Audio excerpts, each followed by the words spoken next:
Bonjour Nathalie Rachou.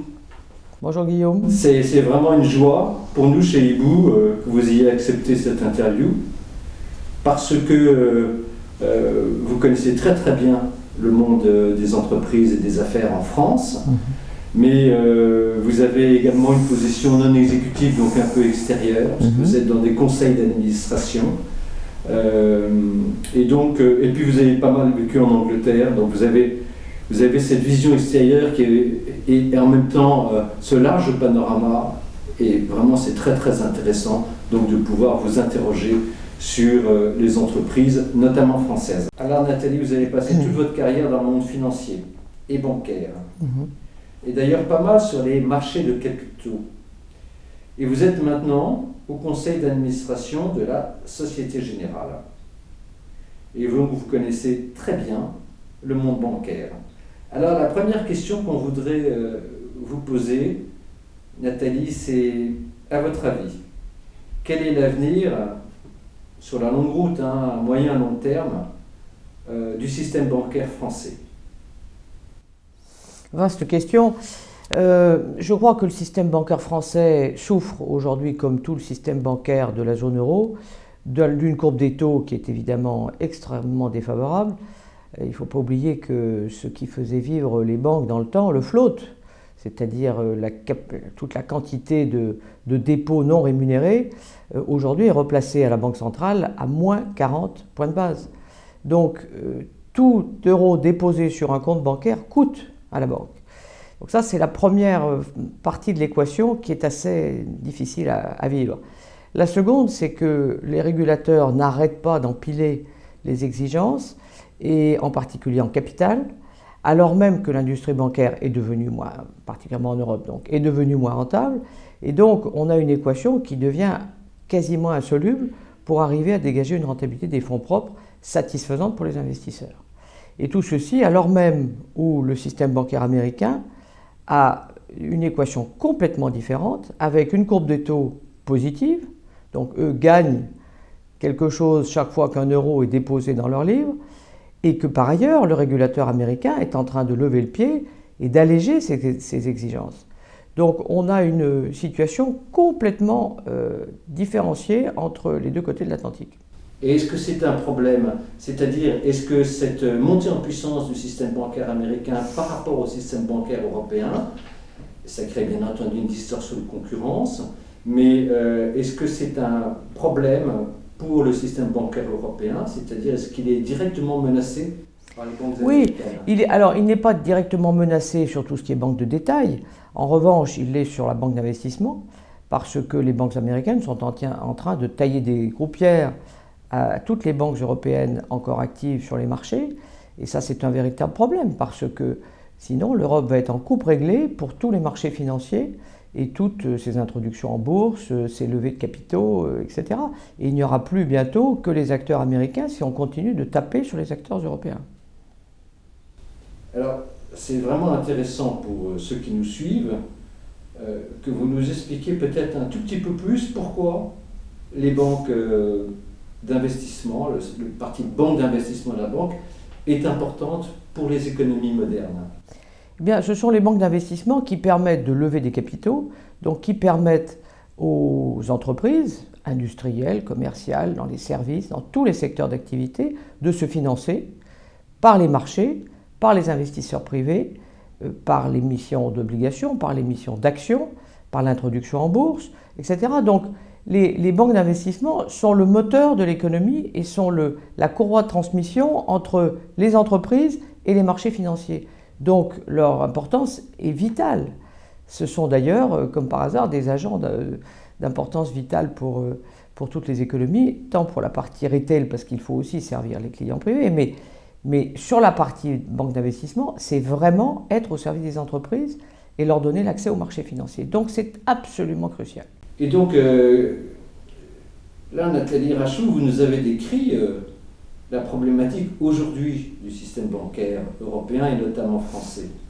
Mais est-ce que vous pensez que c'est une problématique de moyen et long terme, ou est-ce que vous avez l'impression qu'on va sortir de cette surexposition réglementaire de taux d'intérêt négatifs? Pas tout de suite, comme l'ont montré les déclarations récentes des banques centrales.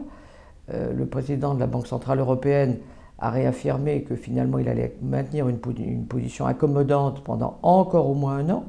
Donc pas de perspective de montée des taux sur la zone euro avant 2020 au mieux. Et là encore, elle sera vraisemblablement très progressive, ce qui veut dire que nous ne sortirons des taux négatifs que vraisemblablement dans 2 ou 3 ans. Ça fait une période très longue pour souffrir. Alors, à moyen et long terme, bien sûr, je pense que la zone euro reviendra à une courbe de taux positive et plus classique, avec des taux courts inférieurs aux taux longs, et surtout tous les taux étant positifs. Mais ça va mettre beaucoup de temps à monter. Et ça mettra d'autant plus de temps que l'économie est encore en régime mou. Parce qu'on ne peut pas dire que l'économie soit très dynamique. On est à nouveau en croissance, mais on est loin des 4-5% de croissance que nous avons pu connaître dans la décennie précédente, avant la crise financière. Donc ça va mettre du temps à se stabiliser à des niveaux normaux, mais d'ici là, tous les acteurs bancaires européens auront souffert. Est-ce que vous avez l'impression qu'il y a une différence entre le système bancaire français et le système bancaire dans les autres pays d'Europe? Et est-ce que vous pourriez peut-être qualifier les principaux systèmes bancaires, j'imagine, c'est l'espagnol, l'italien, l'allemand et l'anglais. Est-ce que vous auriez Non, je les différencie. Je ne les différencierai pas beaucoup pour une bonne raison, c'est que nous sommes tous sous régulateur unique et que le système de supervision unique est ce qui aujourd'hui nous guide et nous influence plus que toute autre chose. Donc, bien sûr, il y a des différences historiques qui tiennent à l'histoire d'un pays et d'une banque et du système bancaire. Je prends le système allemand, par exemple. Toutes les banques régionales liées aux Länder sont une réalité historique du développement allemand. Donc ça, c'est une particularité très spécifique. Mais et c'est d'ailleurs un des problèmes de l'immobilisme du système bancaire allemand, c'est le poids des Länder qui se poursuit dans ces institutions régionales. Le système espagnol est maintenant à peu près sorti de tout le financement immobilier un peu excessif qui a causé des pertes très importantes. En Italie, on est dans un système qui commence à s'assainir très sérieusement, mais qui a encore quelques scories au niveau des non-performing loans. Je pense que le système français est finalement le plus sain de toute la zone euro, parce que les banques ont très bien traversé la crise financière. Il ne faut pas l'oublier, nous n'avons pas eu de sauvetage nécessaire par les autorités publiques, contrairement à tous les autres pays européens de la zone euro, et d'ailleurs du Royaume-Uni, dont toutes les banques ont dû avoir des apports de capitaux publics, à part Barclays, mais qui est en train peut-être de le payer avec un procès monumental. Alors le système britannique est un petit peu à part pour une raison, à mon avis, qui tient surtout aux marges du système retail, qui sont encore extraordinairement confortables.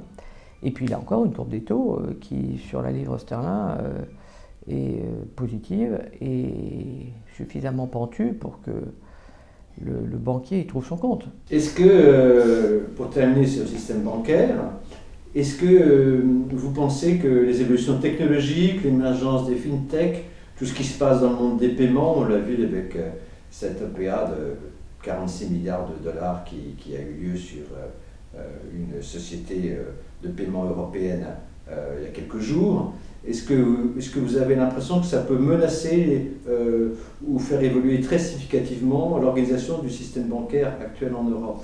Ça va la faire évoluer, c'est indubitable. Je crois que s'en sortiront bien ceux qui ont une capacité digitale incontestable.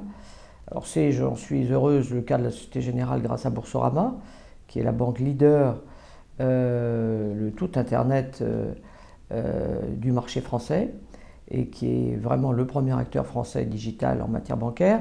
Mais il est clair que les les évolutions ne vont pas s'arrêter là. Il ne suffira pas d'avoir une banque digitale, il va falloir adapter tous les dispositifs à l'évolution des besoins des consommateurs qui, on le voit bien, nous tous, et nos enfants en particulier, sont de plus en plus digitaux eux-mêmes.